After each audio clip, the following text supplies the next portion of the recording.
Está no ar mais um Santo Flow Masterclass, a sua sala de aula aberta, católica, 100% católica. É isso aí. Professor Rafael Brito é o nosso mentor. Oi, gente, nossa, que responsabilidade. Masterclass, é muito chique. Toda vez que começa um episódio, eu tô assim, eu fico me sentindo muito importante.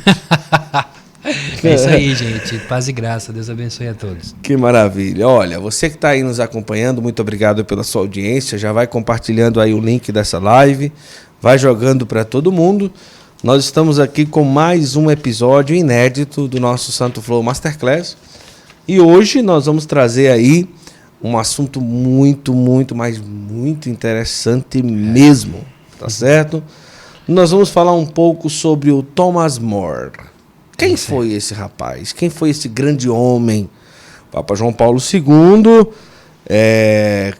o declarou como patrono dos estadistas e políticos. Um testemunho extremamente necessário para esse tempo, para os dias de hoje. Exato.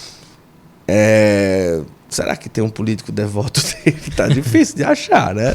Mas por quê? Vamos ver que história é essa. Mas primeiro está aqui, vamos mostrar aqui para o pessoal. Isso aqui é uma tese de mestrado do professor Rafael Brito, que vai trazer aí a análise de... Cadê? A fidelidade a si mesmo e a consciência como princípio de fundamento do agir moral. Uma análise do pensamento aristotélico tomista de Thomas More. Thomas More. Vamos lá, vamos ver quem que foi esse grande homem. De onde que é o Thomas More? O Thomas More, ele é um inglês. Ele nasce em 1478, em Londres, filho de um grande advogado, juiz, chamado John More. E ele se torna uma das maiores referências do humanismo naquele tempo, naquele período, em toda a Europa. Se nós vivêssemos no tempo de Thomas More, nós estaríamos falando de uma celebridade, de um grande escritor conhecido na Europa inteira. Ele é conhecido no Brasil como Thomas Morus, né, que é o seu nome, vamos dizer assim, o seu nome latinizado. Mas o More, ele é filho desse grande juiz, John More, que era um homem que trabalhou aí na corte também de Henrique VII, né? O pai de Henrique VIII, que vai ser o grande aí, um dos protagonistas do martírio e também da história, o antagonista de um modo negativo da vida de Thomas More, né? Peraí, Henrique VII, pai de Henrique VIII, mas quem foi Henrique VIII para... Henrique VIII foi o segundo rei da dinastia Tudor, né? Certo. A Inglaterra, ela viveu aquilo que nós chamamos da Guerra das Rosas, isso, chamado assim. E o pai de Henrique VIII, ele foi aquele que conseguiu vencer a guerra, unificar o país. Okay. Era uma casa, a casa dos Tudors era uma casa, vamos dizer assim, um pouco frágil, né? Mas que, enfim, quando seu pai morre, Henrique VIII é o filho mais novo. Nesse período, então, depois da morte de seu irmão mais velho, ele assustadamente é chamado à sucessão ao trono, né? Então, Henrique VIII foi um grande rei, também humanista, também a princípio, no início de seu reinado, um grande estadista, mas que terminou seus dias como um grande déspota e um grande tirano. Eita! Vamos ver o que aconteceu com este grande homem. Isso. Primeiro, era um homem extremamente culto, né? Advogado.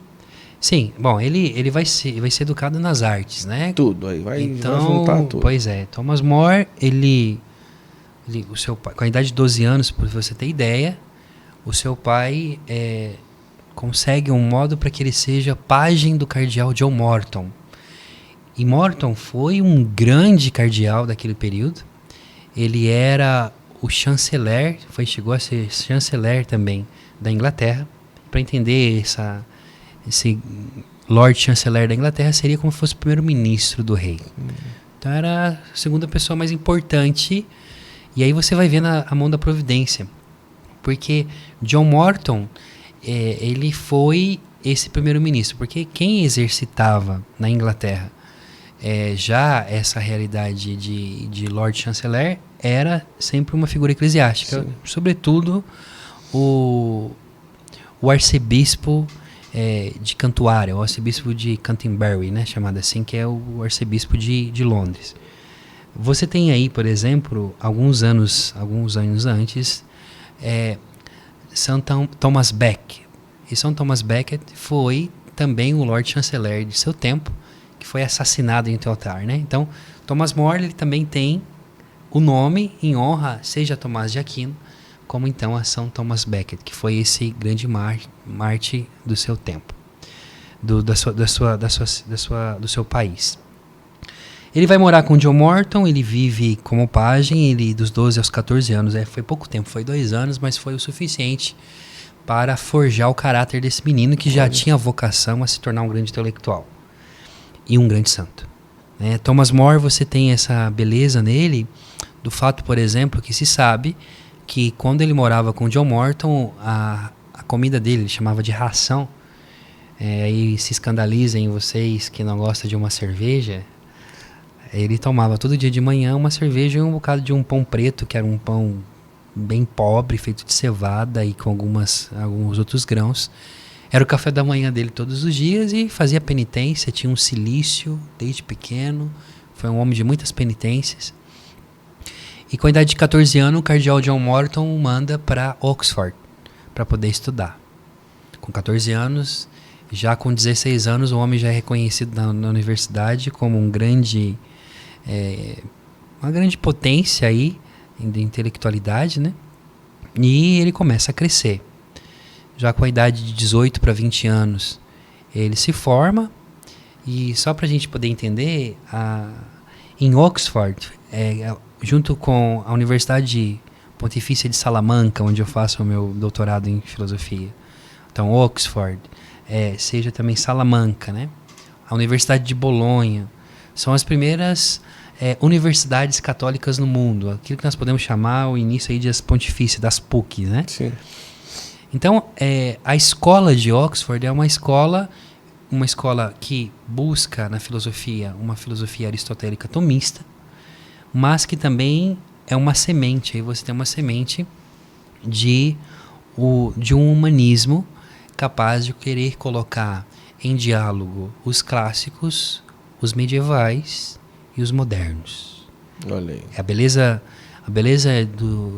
de Thomas More e de Erasmo de Rotterdam, de Luís Ives e de todos esses grandes humanistas era de trazer uma educação clássica com substância para o seu tempo. Eles entendiam que a sociedade de seu tempo carecia de educação. Então a educação seria o futuro de uma humanidade melhor. E era isso, de alguma forma, também que Thomas More acreditava, né?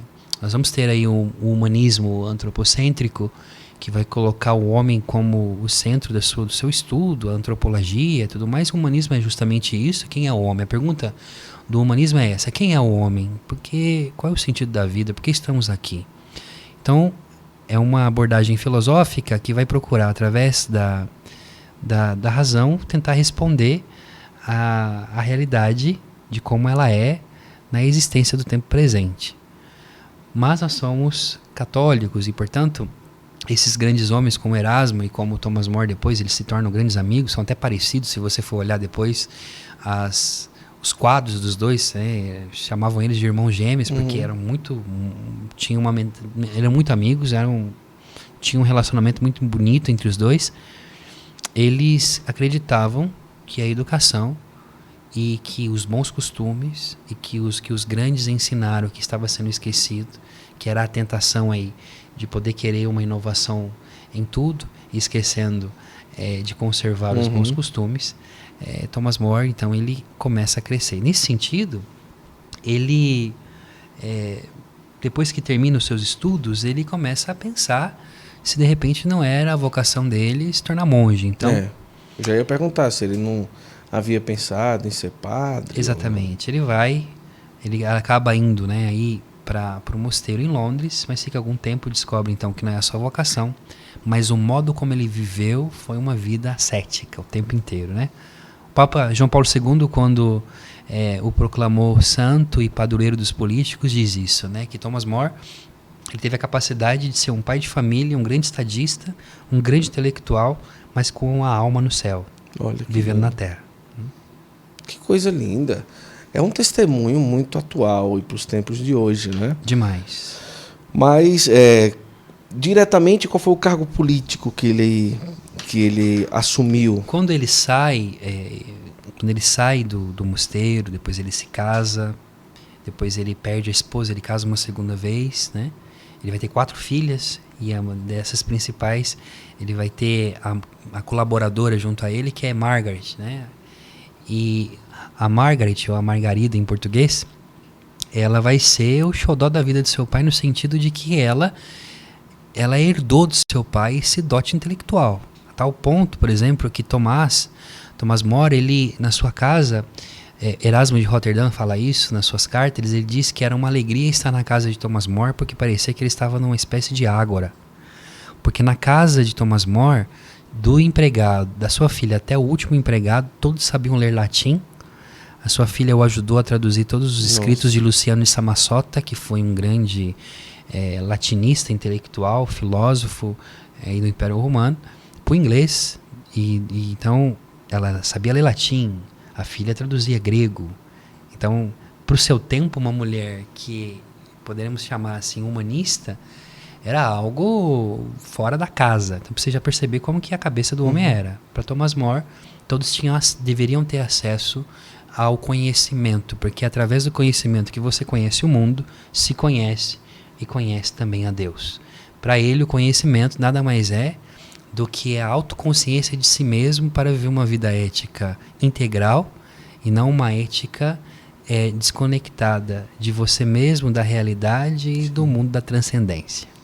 Nossa, que homem maravilhoso, não é? Para nós, um exemplo de leigo, um homem que realmente... Agora, não é por ali que se tem a questão anglicana ali? Não. Mais à frente. Mais à frente um pouco, né? Ele já ainda depois de se casar, ele entra na política. Mas entra na política com muito temor, porque ele se torna xerife de Londres. Seria um governador? Não. Xerife seria uma espécie assim, de prefeito com autoridade de polícia, mais ou menos assim. Tá. Tinha poder também de prender, Depois ele se torna juiz, depois ele se torna advogado, ele passa por todos os vamos dizer assim, o processo aí da magistratura, da justiça em si, né? Ele se torna um funcionário público nesse sentido, podemos dizer simplificamente, mas você está na capital do reino, então os atos que ele faz, por exemplo, Thomas More, quando ele é eleito para a Câmara dos Comuns, que seria uma espécie de Câmara dos Deputados, né? Ele se torna presidente por muitos anos, e assim, ele era muito erudito, a tal ponto que a maioria dos juristas de seu tempo eram seus alunos em Oxford. A maioria dos juízes e dos advogados que o acusaram no seu julgamento eram seus alunos. Nossa. E ele não quis ninguém, ele se defendeu sozinho. Ficou mais de 430 dias defendendo, em silêncio muitas vezes, porque ele conhecia muito bem a lei e os caras não conseguiam pegar ele. Então ele vai deixando um legado. Por onde ele passa, ele vai deixando um legado. Mas uma beleza em Thomas More é que ele não foi monge, mas ele se tornou membro da Ordem Terceira Franciscana. Ele é um franciscano da Ordem Terceira, né? Olha só. É uma vida muito curiosa. Teve um filme, não é? Tem um filme que se chama O Homem que Não Vendeu... 60 por ali, talvez. Ainda é preto e branco o filme, não? Não é porque fizeram... Era preto e branco, mas eles fizeram ele... Nesses programas agora tá. Mas é antigaço, é um filme de, se eu não me engano. O nome certo seria Um Homem para Todas as Estações, né? Mas aqui no Brasil foi O Homem que Não Vendeu Sua Alma, que de alguma forma sintetiza também todo o seu agir. Thomas More, nós não podemos entender Thomas More se nós não entendemos o seu pensamento. E o pensamento de Thomas More é um pensamento cristão. É um filósofo que sabe colocar em diálogo a cultura clássica grega com os autores cristãos. Então, quem é a influência do pensamento de Thomas More vai ser Platão, Aristóteles, sim. Nós vamos ter aí Santo Agostinho, você vai ter depois o próprio São Jerônimo, pelo modo como ele gostava de Jerônimo, e o sonho de Thomas More, e aqui a gente vai entrar em algumas curiosidades que eu achei perfeito quando eu comecei a estudar. Thomas More, ele tinha um sonho. Qual era o sonho dele? O sonho de Thomas More era traduzir a Bíblia para o inglês. A Bíblia só tinha em latim, a Vulgata, né, que São Jerônimo tinha sim. traduzido. E o sonho dele também era de ter uma liturgia inglesa. Então ele já sonhava com uma língua vernácula, com uma missa na língua do seu sim. povo, né? Então você vai ter aí, ele vai ter grandes embates, por exemplo, com grandes autores, que aí o protestantismo está em alta naquele período. William Tyndale, que foi o primeiro que traduziu, chamado também aí depois, o próprio Henrique VIII usa essa tradução do Tyndale da King James. King James é a primeira tradução inglesa da Bíblia. E o que Thomas More falava? Ele dizia o seguinte: cara, não tem problema nenhum você traduzir a Bíblia, só quero te fazer uma pergunta. Você conhece grego? Você é especialista no que está fazendo? Você fala aramaico? Você fala hebraico? Você consegue ler os manuscritos? Manuscrito. Cortou. Enrolou a língua, o cérebro já era. Vamos lá. 1, 2, 3. Você consegue ler, tá? Oi?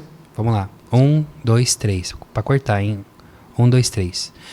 Ele perguntava: você conhece a língua original? Então, os caras ficavam olhando pra cara de paisagem, porque a maioria só conhecia o latim. Então ele dizia: então você não tem autoridade alguma para poder traduzir as Sagradas Escrituras, se não for também em comunhão com Roma. Então começa aqui já um embate intelectual. E ele era muito amigo de Erasmo de Roterdã, que foi esse grande humanista, martelo de Lutero. E Lutero tinha medo de duas pessoas na Europa inteira. Ele reinava na Europa naquele tempo. Mas se ele ouvisse falar de Erasmo de Roterdã, né, na Holanda, e de Thomas More na Inglaterra, ele tinha medo. Então você tem várias obras, mas muitas obras de Thomas More, mais de 200 e poucos poemas e escritos enormes. Ele tem, por exemplo, um livro que é Responsio a Luterum, ou a Resposta a Lutero, aonde ele pega todas as teses, os ensinamentos de Lutero, e ele escreve contra e dizendo: olha, nossa, aqui você está certo, aqui você não está, aqui você está certo, aqui você não está. Então, debate mesmo. Então ele respondia. Teve debates assim acalorados, né? Ele chegou a ser embaixador também na França por um período ali. Ele conheceu John Colet, que foi também um grande humanista. E passando por esses lugares, passando por esses tempos, ele vai aprendendo sobre isso. O mais famoso é o livro Utopia. Exato. E ele trata o que, assim? Faz parte do pensamento dele principal? É a primeira obra dele, praticamente, do seu pensamento, né? Você vê como que ele era uma pessoa assim extraordinária. A própria palavra utopia foi ele que inventou esse nome, é cunhado por ele. A palavra utopos significa lugar nenhum. Por exemplo, que é um lugar ideal de uma sociedade perfeita. Certo. E ele, nesse texto, nessa obra, conta essa história de um navegante que chamava Rafael. Rafael Itludeu. E Rafael Itludeu, ele é um navegante que navegou junto com Américo Vespúcio. Sim. E vocês sabem muito bem que Américo Vespúcio esteve aqui nessas regiões. Então, alguns dizem que quando Thomas More pensa sobre utopia, ele está falando aqui do Brasil.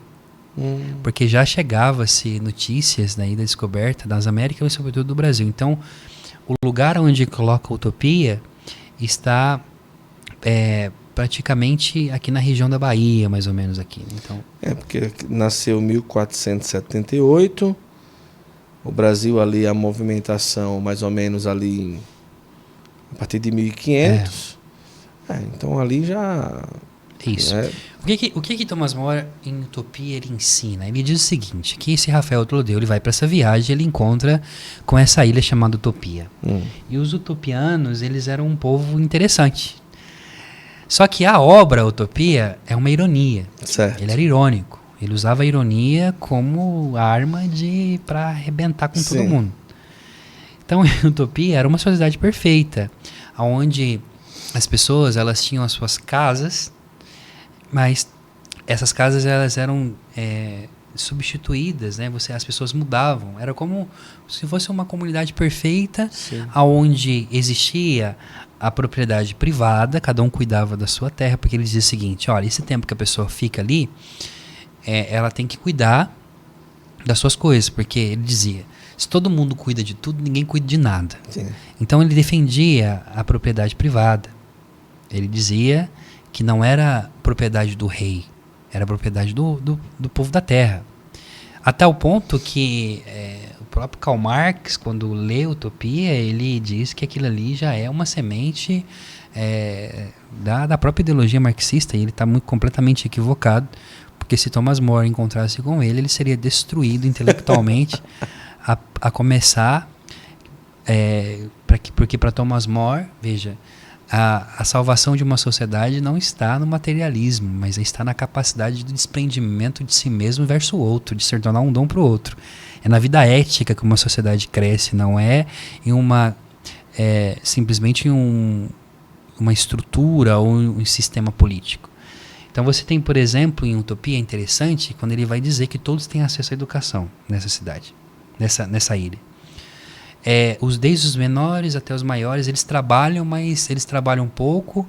Aí ele faz referência aí aos gregos, que, sobretudo os filósofos gregos, você coloca aí os grandes como Sócrates, né? Platão, que diziam que você precisa ter o teu ócio, né? O ócio não é você ficar à toa sem fazer nada. O ócio é aquele tempo que você precisa de ter para poder estudar e fazer a contemplação a respeito das coisas da razão. Então, em Utopia, as pessoas trabalhavam em torno de 2 a 3 horas por dia e o resto era só estudar. Tá.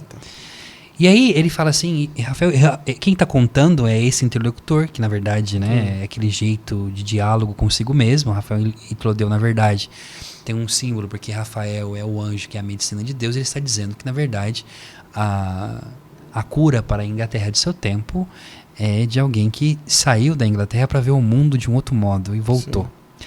Porque para Thomas More, você só pode ter uma visão melhor da sociedade em que você vive se você viaja. E de fato é assim, se você vive somente dentro do sistema e não sai para fora para aprender e trazer experiências de fora, um país não cresce. Então, você tinha aí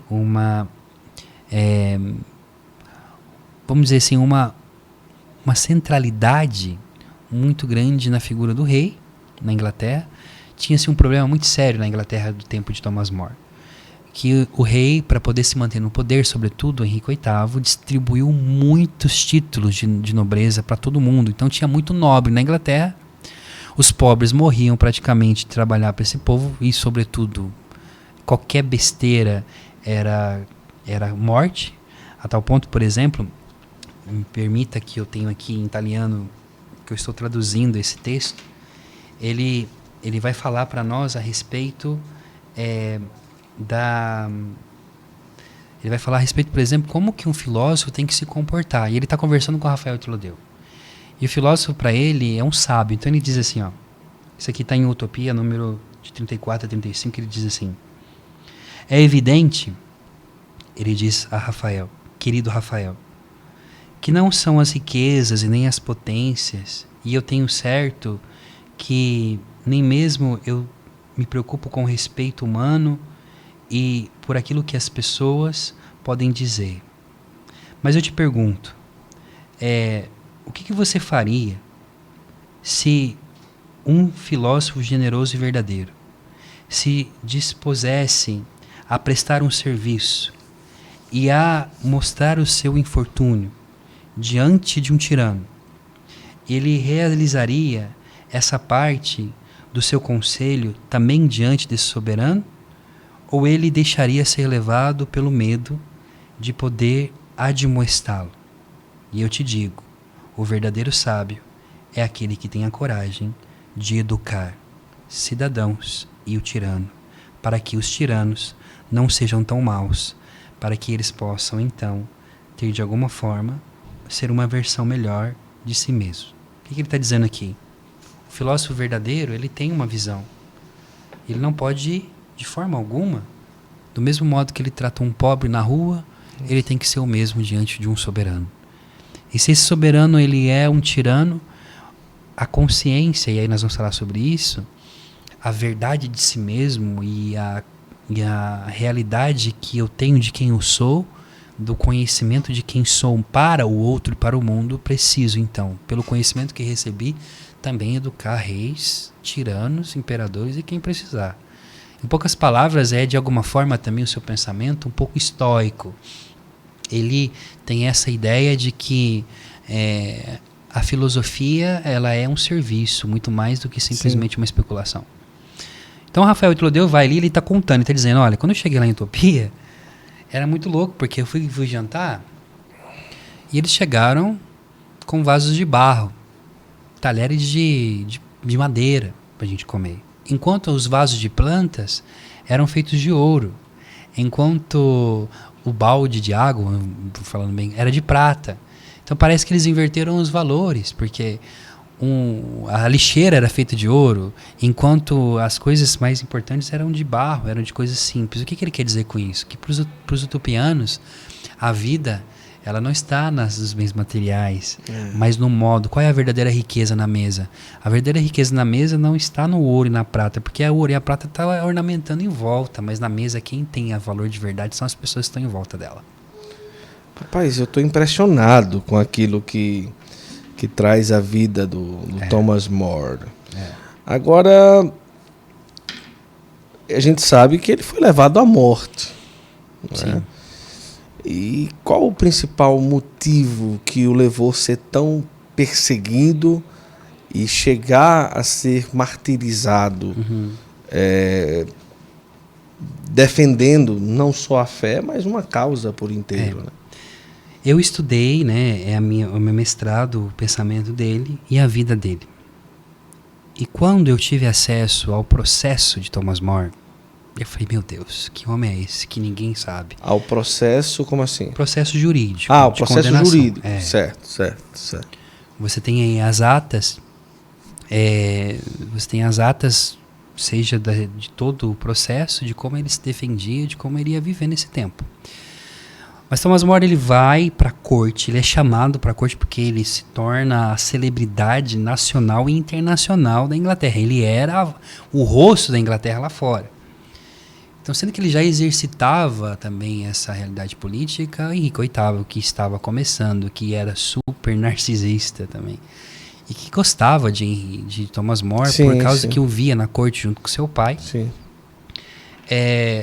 o chama para trabalhar na corte. Então ele vem à corte, nesse período ele reluta muito, ele tinha um grande amigo que vai morrer junto, que nós celebramos na liturgia junto com John Fisher, que era o bispo de Rochester. Então os dois no mesmo dia. Nós celebramos no mesmo dia, eles não morreram no mesmo dia, mas ele morreram no mesmo mês. O bispo de Rochester. Olha só. Um bispo humanista maravilhoso. Também os textos dele, você fica assim, meu Deus do céu, que homem é esse? Que preciosidade é essa? E ele escreve dizendo, olha, com muita relutância, eu orei com tremor e eu pedi a Deus a graça, tá bom. E eu aceitei a trabalhar na corte, porque ele sabia que aquilo ali era uma viagem sem volta. Porque Thomas More, ele já em Utopia, ele já demonstra o seu pensamento. E por ser... também de ter um pensamento tomista, aristotélico, ele entende justamente dessa contemplação que o homem é, desse ser aberto que o homem é enquanto ser criado à imagem e semelhança de Deus e capaz de decisões, capaz de vontade, capaz de liberdade. Mas ele coloca também um pouco de si nesse pensamento, nos valores que ele acreditava, claramente à luz dos pensamentos de todos esses homens. Um grande modelo que ele tinha, por exemplo, era Severino Boécio. E Severino Boécio, nós sabemos a história, também era uma espécie de um conselheiro do rei de seu tempo e que morreu, né, na prisão. Ele escreve um texto, uma obra maravilhosa que é o Diálogo da Consolação da Filosofia. E ele vai falar sobre, é um dos primeiros que começa a falar sobre a ideia de consciência a esse sentido e sobretudo sobre essa fidelidade. Thomas More, ele entende uma coisa assim, por exemplo, ele entende que ele é um dos primeiros que vai defender a liberdade de consciência. E o que é a consciência para Thomas More? A consciência para Thomas More, ela está ligada à sínteses ou à sindéresis, que é um conceito já nos clássicos, que é a capacidade que o homem tem, inata de alguma forma, de poder saber qual que é a medida certa entre o vício e a virtude. A consciência, na verdade, São Tomás de Aquino ele explica para nós, porque ele traduz a palavra sindéresis para consciência. E aí tem consciência, ou consciência, que é consciência. São duas palavras separadas. Quer dizer, você conhece com a ciência. Quer dizer, é uma capacidade inata que nós temos de, dentro do nosso intelecto, está ligado à razão prática também, assim dizer, né? Que é justamente essa realidade de poder entender o que é exagerado e o que não é. Então, por exemplo, quando a nossa mãe fala para nós, segue a tua consciência. Você vai fazer uma coisa errada, você sabe que aquilo ali é errado. Isso. Ninguém te falou que é errado. Mas a partir do momento em que você tem a idade racional, você já tem essa... já os clássicos, já Aristóteles, já Platão entendia que o homem ele percebia o que era bom e o que não era, de alguma forma, na vida prática, né? Porque na vida interior, sobre o que é certo e errado, a consciência, a sintérese, que depois também vai levar à prudência como virtude, ela é na vida, no modo como é o agir humano. Sim. Interiormente, sobre o bem e o mal, já é a sabedoria, né? A gente tem que separar as duas coisas, essas duas virtudes. E é interessante que quando ele fala da consciência, para ele, a consciência é o último estágio, o último lugar de acesso que eu tenho para, diante de situações que se apresentam diante da vida, eu tenho que tomar decisões. Então eu escuto você, e aí eu me recolho dentro da cela do quarto da minha alma, dentro aí do intelecto, dessa realidade, para poder deliberar e entender, porque o que faz um homem agir verdadeiramente, ser um homem de verdade e ser uma pessoa que pode se tornar, seja um santo, seja um bom político, seja um bom filósofo, em tudo aquilo que faz, né? Seja, quer dizer, uma pessoa feliz, conforme aquilo que a ética nicomaqueia nos ensina, que o homem ele é feito para a vida feliz, né?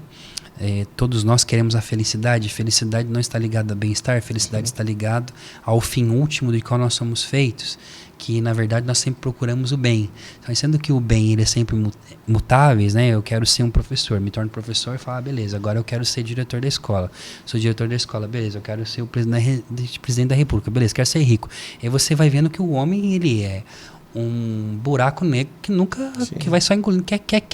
Então nós necessitamos de um bem que seja imutável, porque os bens são mutáveis. Hoje nós estamos nesse podcast, logo nós vamos sair daqui e a gente vai estar fazendo outra coisa. Então nós precisamos de algo que nos complete. Então a felicidade verdadeira está no fim do qual eu fui chamado a ser, quer dizer, o bem último. Então, portanto, Thomas More ele vai ensinar para nós que o homem ele busca em si mesmo, por natureza, ser um dom para o outro ao mesmo tempo em busca do bem que não muda. Logo, sendo criada a imagem e semelhança desse bem que não muda, que é o próprio Deus, todos os princípios inegociáveis, seja da fé, seja do próprio princípios e valores que você acreditou durante a sua vida, no momento da aprovação você tem que provar seu valor. Esse é cabra macho. E por isso que ele morreu. E aí ele morre por isso. E é interessante a gente falar um pouco por que vai, até antes de chegar ao seu martírio, o processo que ele faz. Então, por exemplo... Ele trabalhando lá com o Henrique VIII. Ele se torna o Lord Chanceler. Ok, Lord Chanceler. E ele que é a segunda pessoa. A segunda pessoa. Ele se torna a pessoa, vamos dizer assim, mais importante depois do rei. Certo. Ele tem acesso, você ter ideia, por exemplo, Thomas More, pelos protestantes, ele é acusado de ter perseguido os protestantes da Inglaterra. Isso é uma inverdade. Thomas More, ele fazia o processo acontecer como deveria ser. Então, ele livrou muitos da morte. Ele libertou muitos nas escondidas. Porque ele acreditava que, claramente, você está entrando aqui com uma doutrina que vai dividir. Ele estava percebendo que aquela doutrina luterana ia acabar com a Inglaterra. Porque ele conhecia o rei narcisista que estava ali. E, de fato, nós temos um grande problema aqui. E ele, mesmo assim, ele vai ser ferrenho contra os caras. Ele é o martelo dos hereges mesmo ali, mas, ao mesmo tempo, garantindo também, de alguma forma, que eles possam exercitar, à medida da ideia do seu tempo, um pouco de certa liberdade, né?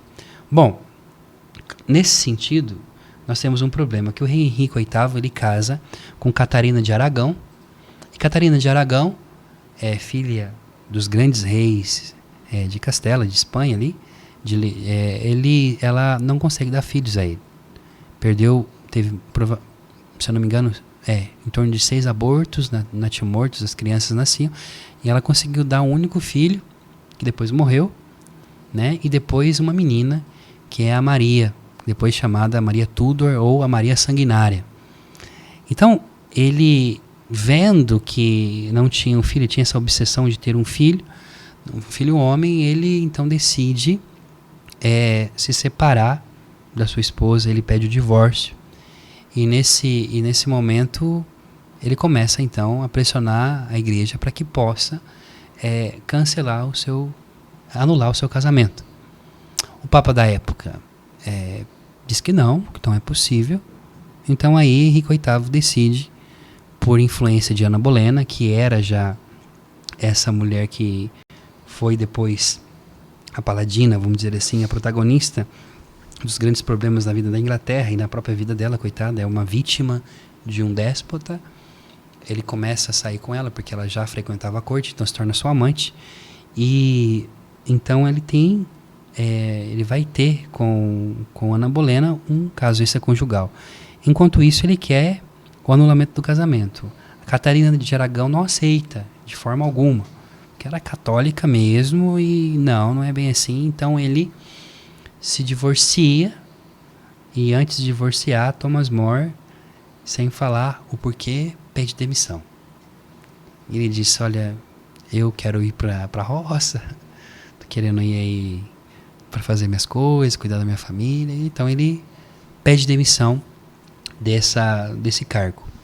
Ele vai para suas terras, e nesse tempo em que ele está ali, Henrique VIII começa então todo o mover. E esse mover qual era?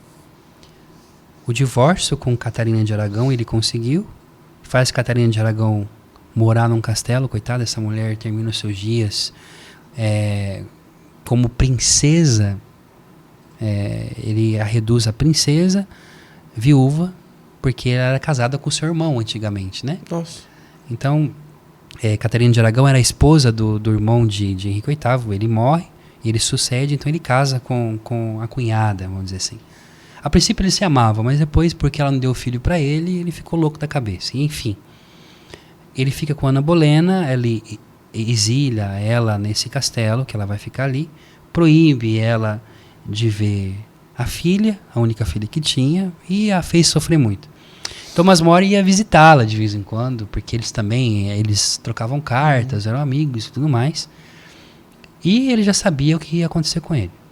Nesse período, então, Henrique VIII começa a reúne todos os bispos, todos os eclesiásticos do país para poder assinar aquilo que se chamava Ato de Supremacia.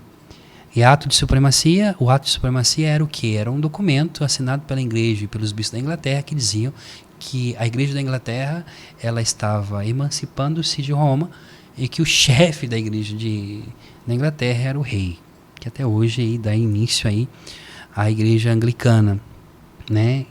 Que tem aí algumas ressalvas em relação, não é a mesma Igreja Anglicana do tempo de Henrique, é uma outra igreja, claramente, mas nasce essa cisão onde até hoje, por exemplo, a rainha da Inglaterra, Elizabeth II, é a chefe da igreja da Inglaterra, né? Então, ele consegue isso, então é o ato de supremacia, e depois o ato de sucessão, que é o mais grave.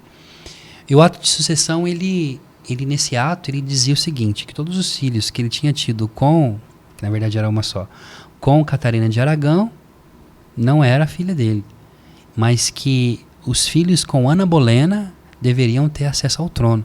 Então ele faz todo mundo assinar. Quem não assinava esse documento era acusado de lesa majestade. Sim. Lesa majestade de alta traição e você é condenado à morte.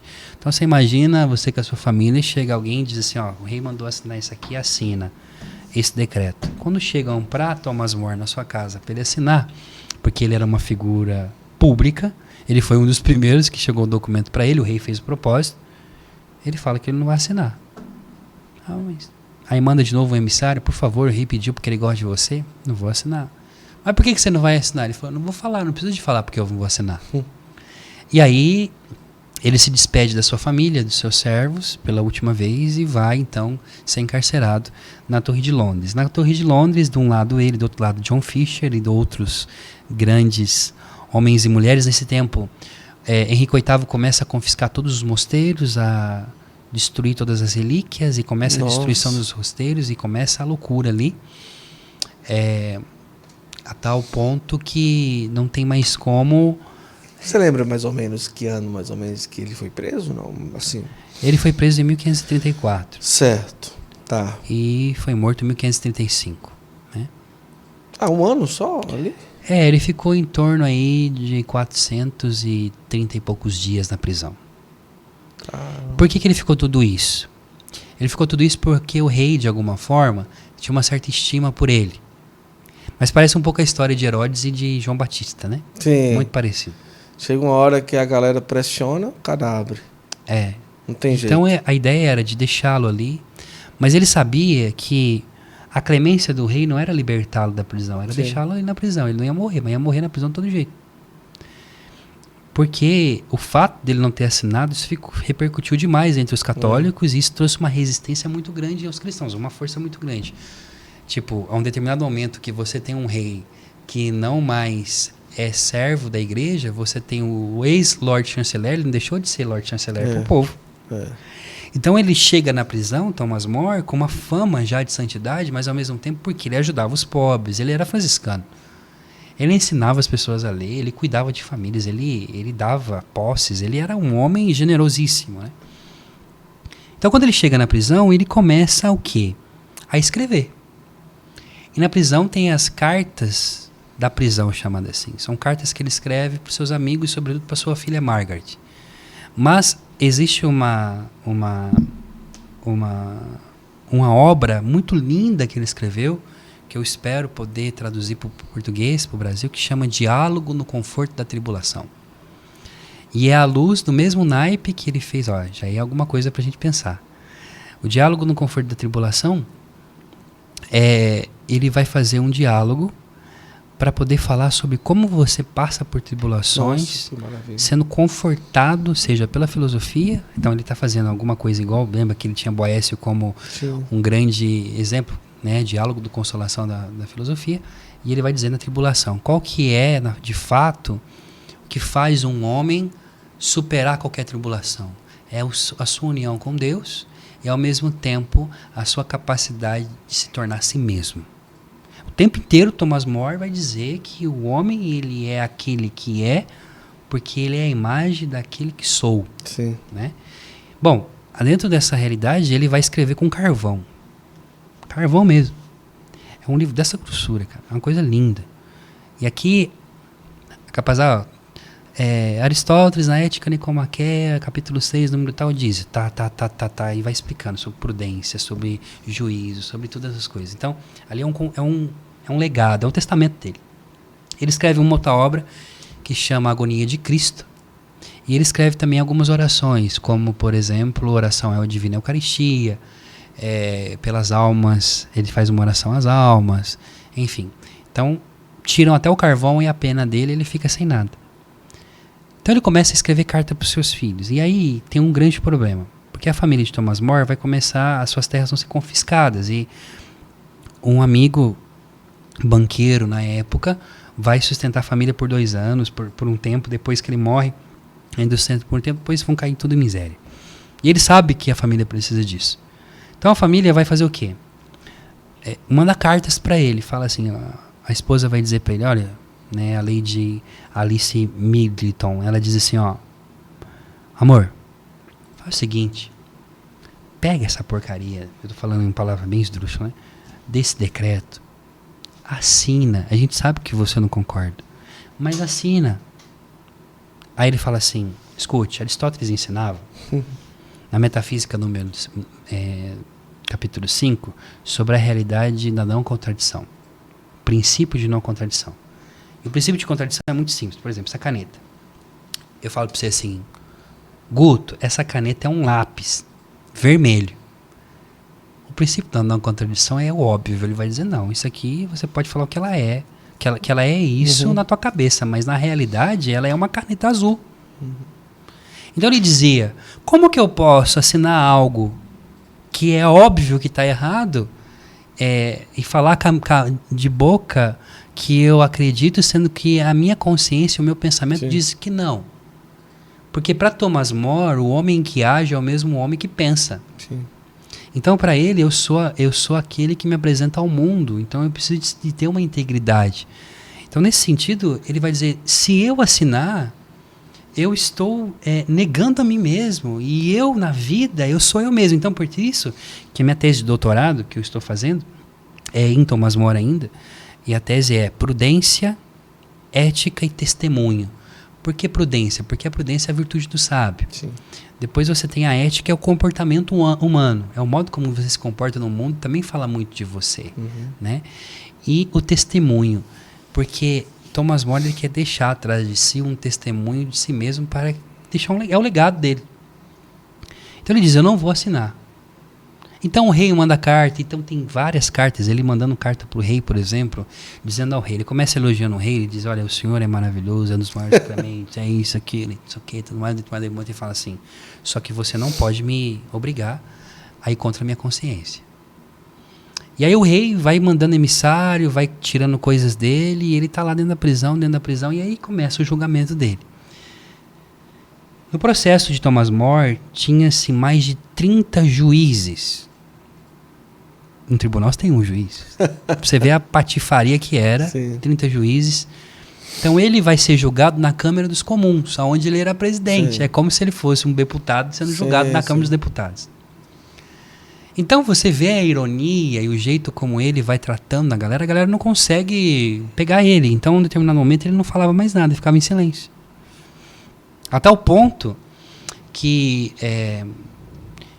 o seu algoz, o seu maior inimigo, dizia o seguinte, falava, olha, o silêncio de Thomas More fala mais que suas palavras, é um grito ensurdecedor em todo o reino. Finalmente chega então o momento que ele foi condenado à morte, né, por alta traição. Então aí ele escreve uma carta de despedida. E essa carta de despedida é uma das cartas mais lindas, onde ele começa dizendo à sua filha, ele agradece a esposa, ele agradece por todo esse tempo juntos, pede desculpa, pede perdão, porque ele não está cedendo àquilo ali, mas ele está acreditando naquilo que ele dizia assim, como pode um único reino, ele fala isso, falar para todos os outros reinos cristãos que eles estão errados. Então eu prefiro ficar com a maioria que está em comunhão com a Igreja de Cristo do que com o reino que vai ficar fora, né? Então quero viver nesse corpo, a ideia da eclesialidade dele, Sim. nesse corpo, do que um membro que foi amputado que vai apodrecer depois. Ele já profetizou que vai dar zica, não vou falar aqui, não é problema. Aí ele fala então que ele quer viver nesse membro, então ele se une aos outros. Os seus amigos, Erasmo de Roterdã, tenta ajudar, mas ele não está nem aí. O negócio dele é o seguinte, ele fala assim, olha, eu não vou negar a minha consciência. Então ele é aquele que vai, é o primeiro da história que faz objeção de consciência, né? Por exemplo, o médico, vocês sabem muito bem que um médico hoje, se o aborto for aprovado em outros lugares, Sim. o médico ele pode, por objeção de consciência, não fazer o aborto. Quem começou isso foi Thomas More. Né? Então, ele dizia o seguinte, eu respeito profundamente a tua consciência, mas eu não permitirei que você coloque uma agulha na minha. Sim. Para que eu não quero ser suspendido ou conduzido como marionete de ninguém, porque a mim foi dado o dom de governar a mim mesmo. Então ele tinha essa consciência que o homem, a ele foi dado por Deus, quando o Senhor diz que o Senhor dá ao homem o poder sobre a terra, não é sobre a terra simplesmente, mas é sobre si mesmo, porque o verdadeiro governante é aquele que antes de governar o povo sabe governar a si mesmo.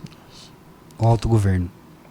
Rapaz, que riqueza para nós, para mim um episódio muito precioso, né?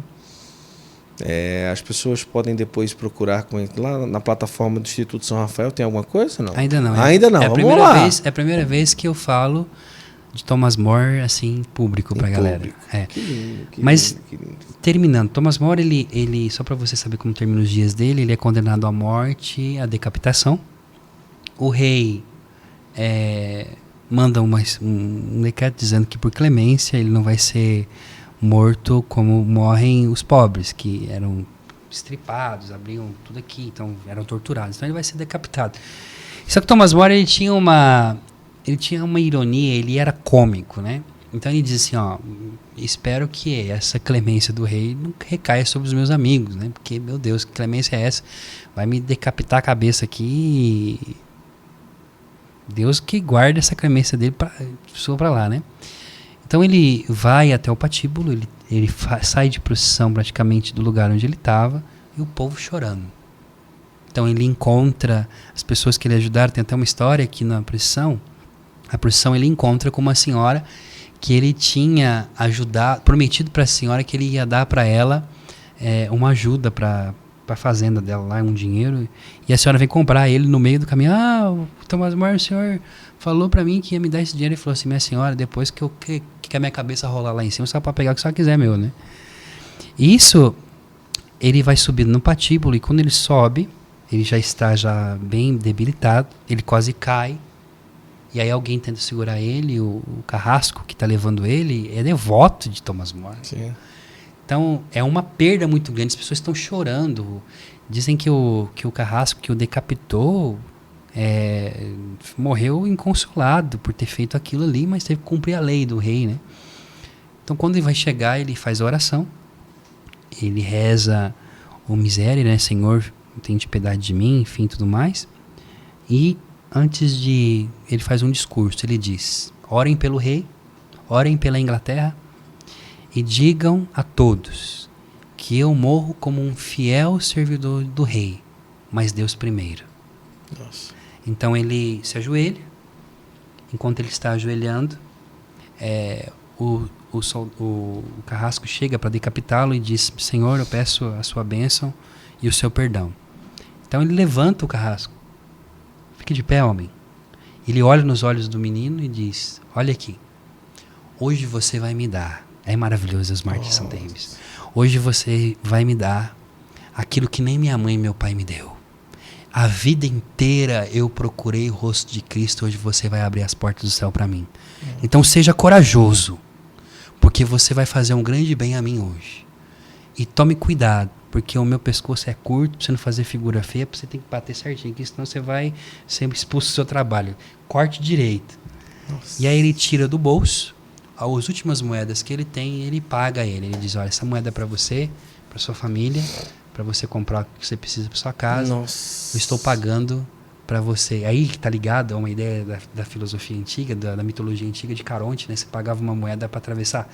Até nisso o cara teve a ideia de deixar uma reflexão filosófica. Eu fico louco. Esse dinheiro é para você pelo trabalho que você está fazendo para mim. O maior de todos os trabalhos, o maior bem que você fez. Então ele coloca a cabeça no patíbulo. E na carta, sua filha, ele dizia, um homem pode perder a sua cabeça e não lhe acontecer nada. Aí você pergunta, por que ele está dizendo isso? Ele dizia o seguinte, porque se eu assinar esse papel aqui, eu não vou ser decapitado. Então eu não vou morrer, mas ele diz, se eu negar a mim mesmo, eu já sou decapitado ontologicamente pelo aquilo que eu acredito. Então, você, sendo você mesmo morrendo, você vai viver pelo legado que você deixou e ao mesmo tempo vivendo em Deus. Então ele é decapitado, sua cabeça é colocada na Torre de Londres por um período, depois jogam o seu corpo no rio, a sua filha consegue depois recuperar. E ele, então, é sepultado ali na capela de São Pedro ad Víncula, onde logo depois Ana Bolena e depois todos os outros carrascos que fizeram toda a desgraça acontecer na Inglaterra vão ser jogados. Hoje, os ossos de Thomas More estão misturados com os ossos de todas essas pessoas. Nossa. Ele não tem um túmulo dele, porque o túmulo de Thomas More, ter um túmulo de Thomas More na Inglaterra é oficial, seria um grande problema para a Igreja da Inglaterra hoje, né? Porque ele é o antagonista. A loucura disso tudo, depois morre John Fisher, também a mesma coisa, eles são celebrados na mesma data litúrgica. Você tem essa loucura que hoje eles são santos anglicanos, né? A Igreja Anglicana invoca a presença deles e são considerados santos também anglicanos, mártires anglicanos, né? Também não entendi direito, mas eu acredito que eles entenderam também. O fato de ser um santo da Igreja Anglicana e ter sido quem foi, demonstra a grandeza desse homem e o quanto a vida dele ultrapassa até mesmo as estruturas eclesiais. Então ele foi canonizado por João Paulo II. João Paulo II faz esse discurso maravilhoso para falar a respeito dele, desse homem, que então é padroeiro dos políticos, dos juristas, dos advogados, um pai de família, um grande homem que amou sua esposa, amou seus filhos, franciscano da Ordem Terceira, que deixou esse mundo e construiu uma escola. Depois que ele morre, Henrique VIII vai morrer depois, algum tempo depois. Elizabeth II, primeira, né? Ela se torna rainha da Inglaterra, ela é filha de Ana Bolena. E aí começa, ela vem depois de Maria Tudor, né? Que Maria Tudor começa a matar Deus e o mundo, católica, tudo mais, morre também ela e entra a irmã. E nesse período, você vai ter as perseguições à igreja e muita gente morrendo. Por exemplo, você tem uma história de uma beata agora, o nome dela é Margaret. Ela conheceu Thomas More, criança, e viu a execução de Thomas More. E ela acolhia na sua casa os jesuítas para celebrarem as missas escondidas. E como que ela morreu? Ela foi descoberta, claramente a denunciaram. Ela é levada para o patíbulo grávida de 8 meses. Arrancaram a porta da casa dela, colocaram ela de bruço, a porta em cima das costas dela, e iam colocando pedras, e ela morreu esmagada. E ela morre esmagada dizendo: pela minha consciência, faria tudo de novo por amor a Cristo. Olha. Então são os mártires ingleses, são os mártires que seguiram também aí o rastro de Thomas More. Esse é Thomas More, que escreveu Utopia, sim, um homem que sonhava com uma sociedade perfeita, ironizando a sua sociedade, dizendo que é pela educação, é pelos bons costumes e é pela a sua adoração e a penitência a Deus que você consegue chegar no céu. É isso. Esse é o meu santo Thomas More que eu estudei. Muito bom. Que maravilha. Rapaz, estudar é bom demais. E se você quer se aprofundar no estudo, o que é que você faz? Você faz a sua inscrição no Instituto São Rafael, que é o Instituto do professor Rafael Brito. Lá você vai ter a oportunidade de ter acesso a mais de 200 horas de curso. O professor Rafael Brito tem 3 padres. Os 3 padres celebram 3 missas por dia por todos os alunos do Instituto São Rafael. Uma aula ao vivo por semana. Além disso, coisa nova toda semana. Toda semana. Então, vamos lá.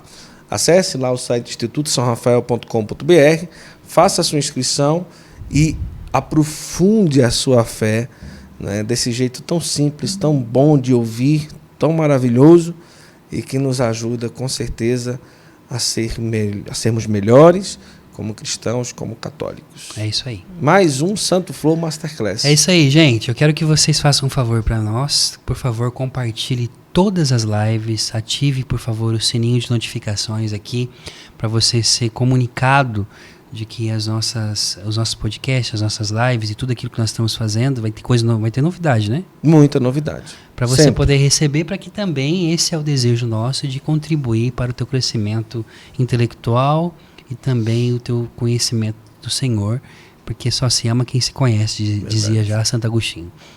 E é isso. Estamos juntos. Deus te abençoe. Amém. Tchau, tchau.